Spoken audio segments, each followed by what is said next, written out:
Good morning. This is Mike from Dokumint, and today I'm going to go through documents within Dokumint. Documents within Dokumint, yes. So in the admin section, we have document folders, and this is where you create your structure, and this is just to keep it manageable, because if anyone can create a folder, it can get a bit messy. So tenant admins are able to create folders.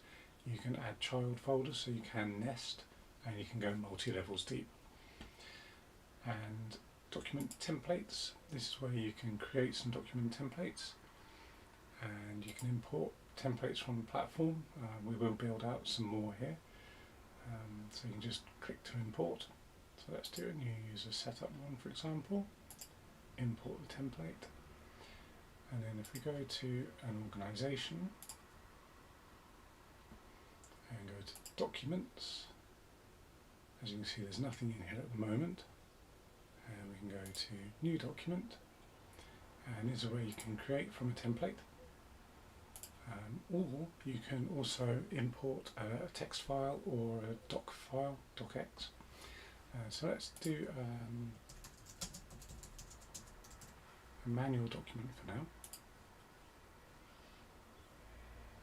and this is our editor page.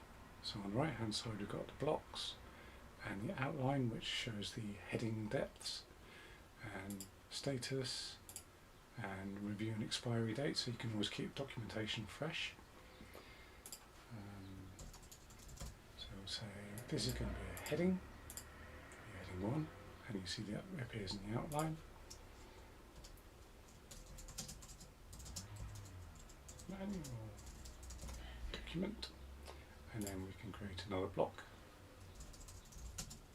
and we'll say this is heading 2, and you can see that nests in there like that. We can add tables, we can add lists, we can add dot quotes, we can add code lines, code blocks, strike through, ordered lists, unordered lists, horizontal lines, images, quite fully featured. And also you can add steps into your document. So when you're doing like a walkthrough or a process, maybe your steps will take you 15 minutes, and then you can add another step, and that might take you 5 minutes. Then maybe your steps reset, so you can reset the step count, so this goes back to step 1. So that takes 8 minutes. Save those changes. And what you can do is move these blocks up and down, and then the steps will renumber themselves accordingly. And you can also use the right hand side block builder to drag and drop column blocks.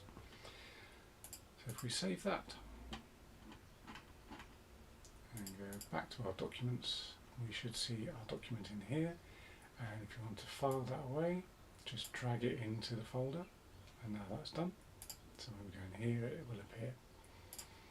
Then when you view it, that's what it looks like.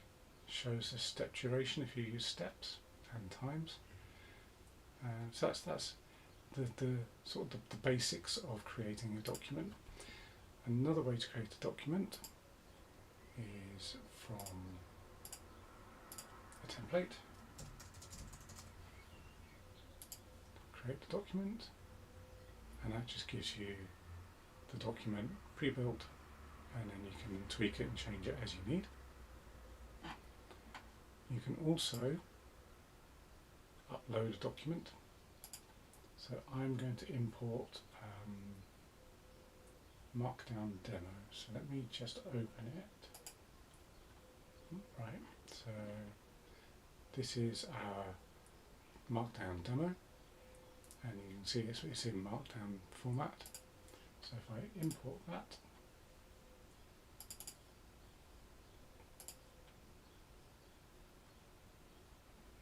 it gives us our blocks, so it breaks the blocks at each H level, and you can see your nested quotes, tables.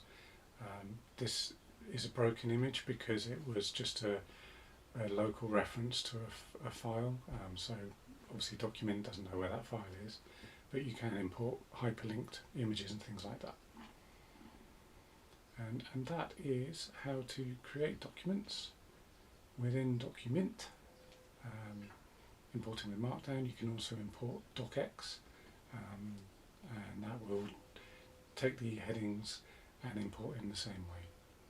Alrighty, thank you very much.